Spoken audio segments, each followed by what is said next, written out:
7 कोटींचं काम पण दर्जा आहे कुठे? रस्ता तयार होतोय की नागरिकांची गोड फसवणूक?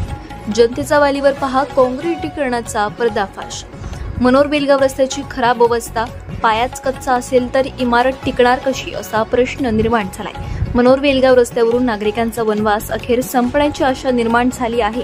मात्र कामाच्या संत गतीमुळे आणि दर्जावर उठलेल्या प्रश्नांनी पुन्हा एकदा नागरिकांमध्ये संताप उसळलाय. प्रधानमंत्री ग्राम सडक योजनेअंतर्गत तब्बल 7 कोटींच्या निधीतून रस्ता तयार केला जात आहे.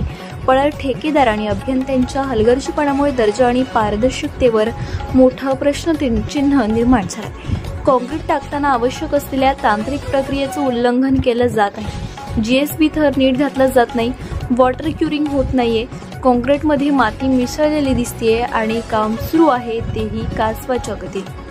पंतप्रधान सडक योजनेनुसार काम सुरू असताना त्या ठिकाणी फलक लावणं बंधनकारक आहे, पण येथे नियम धाब्यावर बसवले जात आहेत. नागरिक विचारतायत 7 कोटी रुपये योग्य वापर त्यांचा होतोय का? कामाचा दर्जा कोण पाहतंय? प्रधानमंत्री ग्राम सडक विभागाचे अभियंता रुपेश गवळी दिसत नाहीयेत आणि ठेकेदाराचा अभियंता काम होताना राहत नाही. गेल्या अनेक वर्षांच्या प्रतीक्षेनंतर सुरू झालेलं काम हे नागरिकांच्या चांगल्या दर्जाच्या कामांची आशा पूर्ण करणार की पुन्हा एकदा त्यांचा विश्वासघात करणार? आमची मागणी स्पष्ट आहे. नागरिकांना हवा दर्जेदार टिकाऊ रस्ता.